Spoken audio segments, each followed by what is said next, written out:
So the first quarter of this year, we tested out 3 different strategies to lower our bills. And let's just say some work better than others.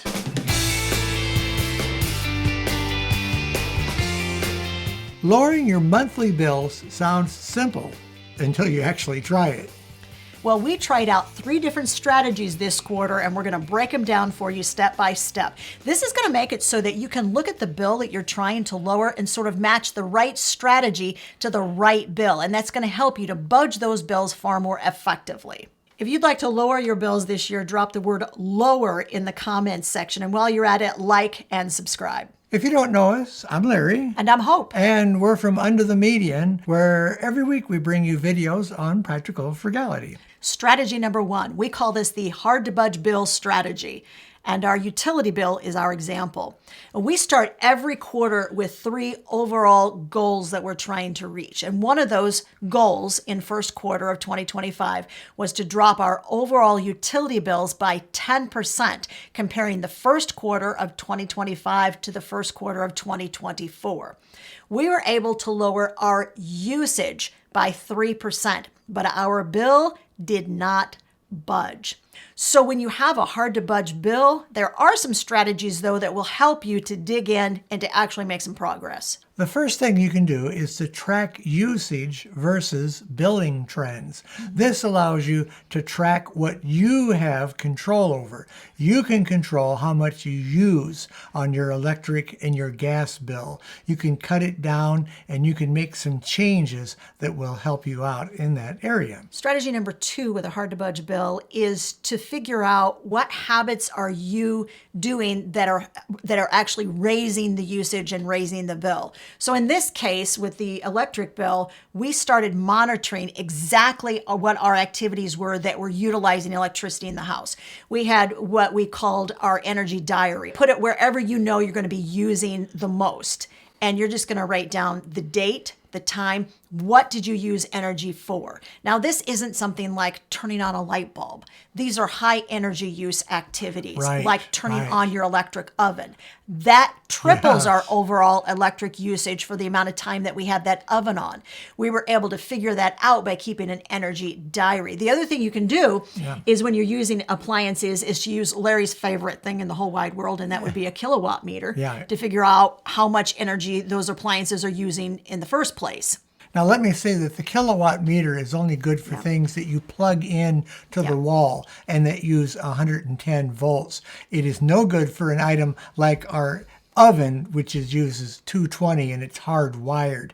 But by using the strategy that Hope just talked to you about, we discovered that our oven was using a lot of energy and we were using it too often. So we decided to cut back on the use of that oven and to turn to other appliances that used less energy. So basically, you're becoming like a detective. Yes. You are figuring out what you are doing that is raising the bill. Now, before we move on to our next type of bill, if you are ready to drop your overall spending every single month, I have a guide. It's a free guide to reducing your expenses. I walk you through 10 common ways that you can drop expenses. I give you step-by-step instructions as well as checklists. It's a free guide. I'll make sure that there's a link in the video description. All right, are you ready for overall strategy number 2? The rate hike prep strategy. And the example that we're going to use is our own water bill. Now, we were told last year that they were going to raise the rates for this year by 40%. That's a major hike. And we didn't see a lot go on until we got our February bill, and it had actually gone up 30%. And that is a lot. So we had to start really looking carefully at our water usage in order to try to impact that bill. So how much are we using to wash clothes? How much are we using to wash dishes? Are we really doing it efficiently and effectively?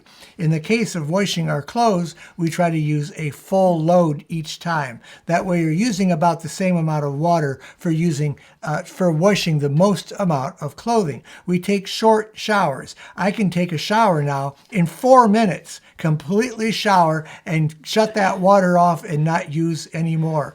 And so those are some of the strategies that we've put into effect to try to work on that water bill. How have we done on that, Hope? Actually, we've done well. Between February and March, we dropped our overall usage by over 100 gallons, which resulted in a savings of $1.50. Now, that doesn't seem like much, but remember, the goal is to reduce your usage and thereby reduce your bill. Now, bear in mind, too, that our bill went up 30%, where the water company told us they were going to raise rates by 40%. So what that probably means is that when we look at the usage curve, we knew this about months ahead of time. We knew they were going to do this. And we began strategizing. We started working on it. That's one of the strategies. If you know ahead of time a bill's going up, begin to strategize what you're going to do and how you're going to react to that as soon as you know that rate hike is going to happen. Yeah. We sometimes use something that we call our what if list, and we found it to be really super helpful. We've done this in the case of like gas prices. What if gas gets to $7 a gallon, to $9 a gallon, to $12 a gallon? What are the strategies we are going to utilize if the bill increases and if it goes up by certain increments? And that helped us to kind of take the fear out of it and to know that we had a game plan going into that. And that's exactly how we approached this rate increase with the water bill. So once again, we're going to call this a win, guys. This was a win. We're going to call the utility bill one. That was a draw. I don't feel like we made any real marked progress on that, but we're going to call this a win. And both of these first quarter goals, by the way, we are going right over and putting them into the second quarter goals because we're going to try on them again. Yes. Number 3 is our special challenge strategy. And Hope is really good at trying to lower our bills. We call this, how low can you go? Yes. Look, I am all up for challenges because I really like to win. Yeah. And so periodically challenging yourself in an area of your budget, especially if it's an area where you feel like I've gone as low as I can go, challenge yourself. And remember, these strategies we're talking about a 3-month period. And that is really important. What happens is people challenge themselves, and after month 1, they're like, well, it didn't work. I'm not even going to bother to try for month 2 or month 3. 90 days. Give it 90 days. Yeah. And so for us, it was first quarter of 2025, keep our grocery spending at $200 a month. Now, that's not much money. We have 4 people in the family, and we say that we feed 3 because our sons are old enough now that they're not home for a lot of the meals. So technically, we're probably feeding about 3 people for $200 a month. Now, we challenged ourselves, and Larry was so excited. Yeah, I was so excited. I was prepared to live on peanut butter and water. Now, that is not true. I gave him bread with his peanut butter All and right. his water. So I have no idea where the problem lies there. I wasn't even thinking about bread. She can get that at Kroger when it goes on sale or closeout prices. So all joking set aside, we reached our goal for the groceries, and we had $5 left over moving into quarter 2, which means basically that we reached the goal. Yeah. When you have a challenge category, there are some really specific ways that you can make it interesting and interactive for yourself so you want to continue on this challenge. Yeah. And one of those is to gamify it. Yeah. You have to really look at each other or look at your budget and say, what else can I do? Oh, I saved $5 this week. What else can I do? Can I save $10 next week? It's all in the way that you approach it. I tend to treat it by following to get the lowest score. Now, I do this when I'm driving all the time. When I'm driving either one of the cars, it'll tell you how many miles per gallon that you're getting while you're driving. So I always try to get the very lowest score or even match the lowest score that I got the last time. And it's just kind of a game. It's a game of numbers. You're going to focus on, get ready for this, creativity, flexibility, and planning when you are doing a challenge in your goals. And those were all 3 of our Q1 goals.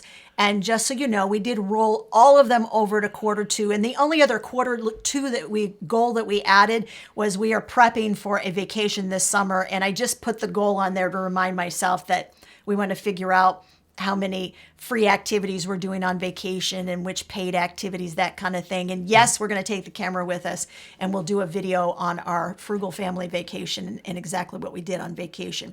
Now, if your goal is to lower your expenses this year and you want kind of a toolbox, we did an entire series recently where we went through major areas of our own budget and we tested out ways that we could cut back on those budget categories. And we gave you everything that we did, as well as how well it worked and what didn't work and what you can try next. We put everything together in a playlist, and we put the playlist right over there for you to watch next.